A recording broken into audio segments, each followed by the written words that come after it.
What's going on, people? Ryan Williams AC here with your match preview. It's Europa League time. It's Arsenal taking on Slavia Prague. Now, guys, if you're new to the channel, please make sure you smash that subscribe button. Of course, if you're new, guys, give us a thumbs up if you like this video.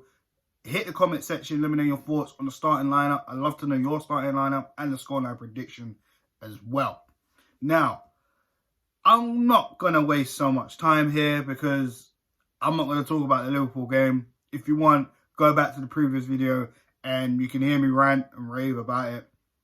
I've had a couple of days to chill off. It's not even worth talking about it. This is an important game. This game pretty much is our last chance. Every Europa League game is our last chance. Because let's face it, the league is done. Right? I said it in a few videos that, look, we got some fixtures in there are going to be tough, but still manageable to try and get back in the Europa League places. But after the performance against Liverpool and West Ham, nah, you know, that's it. That is it. So Europa League, it's all or nothing. It's as simple as that. So some of these players need to turn up. Some of these players are going to get dropped for me. And I want a better performance than what I saw on the weekend, because that is unacceptable. Especially I want a better performance than I saw in the last Europa League game as well. So let's just get straight into it. As we know, the formation will be 4-2-3-1. So yeah, let's get into it. So in goal, I want a better performance from you, Bert Leno. Simply, I've been on your case for like a month and a little bit now. Since your red card against Wolves, haven't exactly been the greatest, you know. And this is what kind of annoys me about Leno. He he has his little moments. He does these few mistakes and etc. It's just, you know, he really needs to sort it out. He really, really needs to sort it out. I've gone on record and said it before. I said, listen, this is the season where you need to prove to us, you know, well, you're the right keeper. Because, of course, there's people out there that still think Martinez was the wrong sold keeper, you know. I'm one of those people as well. You know, I've had debates about Leno and Martinez, this, that, and the third. And, you know, it's all opinions, you know what I mean? No matter what, we still love the club and we want what's best for the club. No matter if you was Emmy or you was Leno. Listen, Leno's here now, and this is what we got to deal with. So Leno needs to pull up his socks and, you know, concentrate, time coming out and make the right decisions. It's as simple as that. So the right back position, I'm going to pick Bellerin. I think Callum Chambers, yeah, I feel, you know what, we'll use you for the Sheffield United game. We know Tierney is out, so Cedric's going to take that left back role. In the centre-backs, I'm going to stick with Gabriel, but I am dropping Rob Holding. I'm not happy with Holding.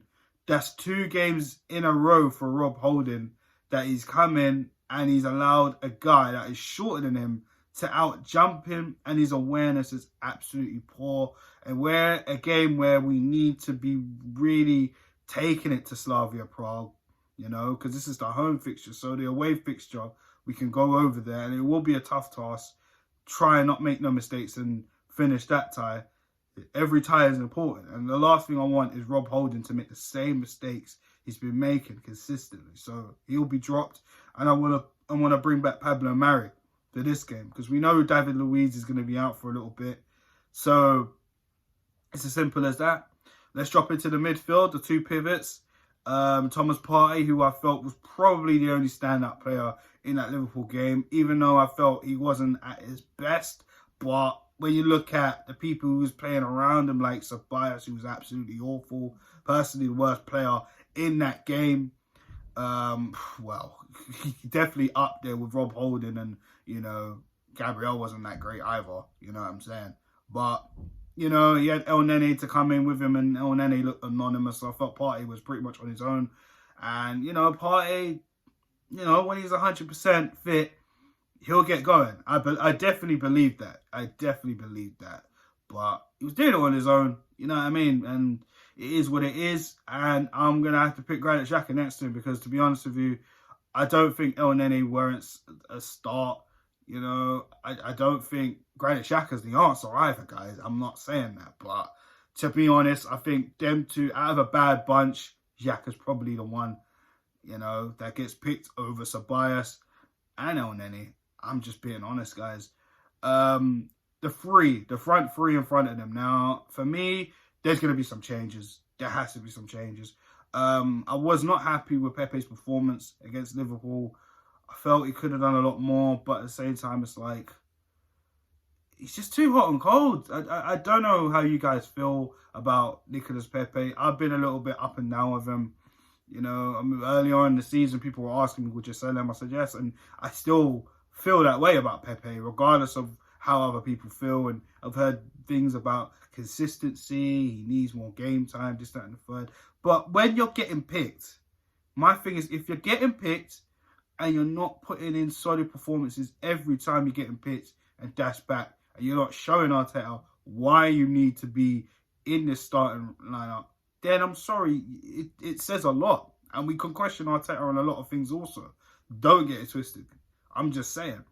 So for me, I'm going to bring back Saka. You know, he's back in training as well as Xhaka and Emil Smith-Rowe. So I'm going to bring back Bukayo Saka in for this one. Alongside him in the middle, I am going to pick Emil Smith-Rowe. I thought about Odegaard. Don't get it twisted, because I think Martin Odegaard is a very, very key player. Maybe we can rotate between the two of Odegaard and Smith-Rowe. But I'm probably going to give Smith-Rowe the chance as well. I thought Odegaard didn't really have the best of games against Liverpool, but maybe that was down to James Milner and Fabinho really shutting them down. So, but I feel Emil Smith-Rowe, very slick, very quick, and he could definitely pick a pass as well as Martin Odegaard. So I'm going to pick Emil Smith-Rowe. And on that left-hand side, I'm going to pick Gabriel Martinelli. For me, a guy who gets very little game time lately, and it's been hot and cold with him. The way one part of me was like, you know, a few weeks ago, oh yeah, maybe he's just protecting him because the amount of times he's been injured this season. Then another part of me was like, but the times he's come on, it's not enough for Martinelli to kind of get back in the groove of things. 10 minutes here, 15 minutes there. It's not long enough. And we know what Martinelli can do on his day. And the messed up thing is he hasn't really had enough chances to do that.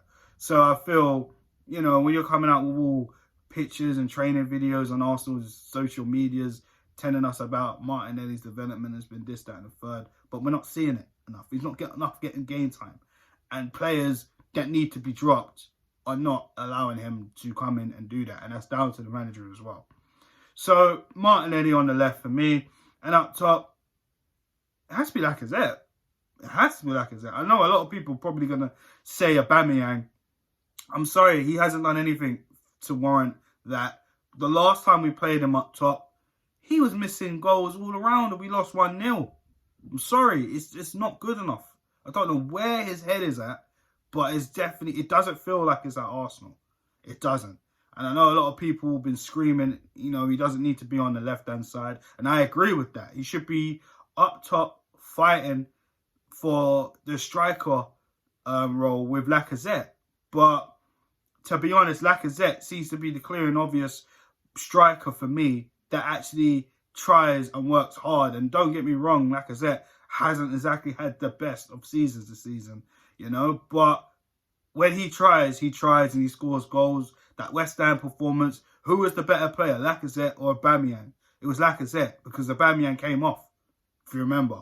You know what I'm saying? So I just see, and Lacazette, the thing is with Lacazette, he allows the young players to go past it. He will drop back and allow the likes of Smith-Rowe, Martinelli or Saka to get forward and let them do their thing. And that's the one thing that I like about Lacazette as well as his work rate. You know, honestly, he works harder than Aubameyang. That's just my personal opinion. So, guys, you guys let me know your thoughts in the comment section. Who are you going with, Lacazette or Aubameyang? For me, it's Lacazette, hands down. So, I'll go through the team one more time and I'll go through my scoreline prediction. So, in goal, it's going to be Leno. On that right-back position, it's Bellerin. On the left, it's going to be Cedric. The centre-backs are going to be Mari and Gabriel. In the pivot, it's going to be Xhaka and Partey. The front three is going to be Saka, Smith Rowe, and Martinelli. And up top, Alexander Lacazette. So for me, I'm going to go with a scoreline of 2-0. That is my final answer. Because I feel like that's a lot. The front four is good enough to get the goals. You know, like I said, we can bring in an Odegaard if Smith Rowe's not quite ready yet. You know what I'm saying? But I feel leaving out the likes of Aubameyang and Pepe, you know, they haven't done enough for me to warrant why they should be starting this game. You know, Holden as well. Chambers we can use for Sheffield United. I just feel that team should be able to get the job done, but Arsenal have been so inconsistent this season. We don't know. But I'm going to put my neck out on the line for the boys and go 2-0. So guys, thanks again for checking out this video, of course. Road to 150 subscribers, guys. Let's make that happen, people. By the end of April, let's keep going. And of course, share the content, you know, wherever you're watching this, whether it's on Instagram, on YouTube. Guys, let's make it happen. So, of course, for me, 2-0 to Arsenal. Let's make it happen, guys. So, thanks again for watching this video. And I'll be back with the match reaction after the game. So, take care, pal.